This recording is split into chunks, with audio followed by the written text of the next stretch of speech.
Големата експлозија во Битола, 18. април 1922 година. Утрото во 10 часот на 18. април 1922 година, на третиот ден Великден. Силна експлозија ги стресе битолчани. Градот го зафати паника за тоа што се случи, она од кое многу ми настравува и предупредува. Опасноста доаѓала од големата количина на муниција која била складирана на отворен простор во близина на железничката станица.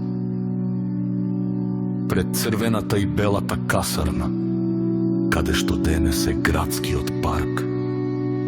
Познато е дека Битола за време на Првата светска војна се наоѓала на самата фронтова линија на Македонскиот фронт, каде биле стационирани огромни количини воен материјал.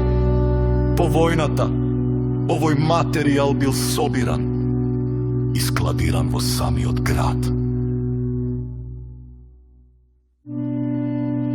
Првата експлозија била само почеток. Експлозиите кои следувале биле уште пострашни и го натерале населението во бегство кон селата северно од градот. Во текот на денот почнал да дува ветер кој помогнал во ширењето на пожарот, кој траел скоро една седмица. Вистинска закана представувале гранатите од голем калибар и оние со задушливи гасови. За среќа, тие првично не биле заватени благодарение на пожртвуваноста и досетливоста на поединци.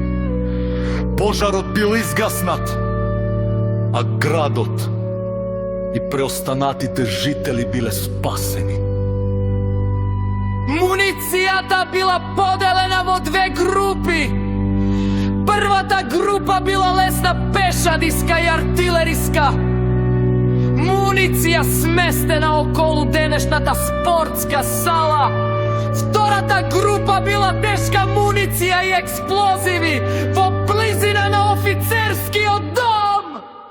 Иако имало претходни нестреки и предупредувања, властите биле неажурни во преместувањето на овој опасен материјал. Дел од тогашните весници пишувале за коруптивни сделки и негрижа како главни причини што овој барут на отворено стоел во срцето на градот колку долго по завршувањето на војната.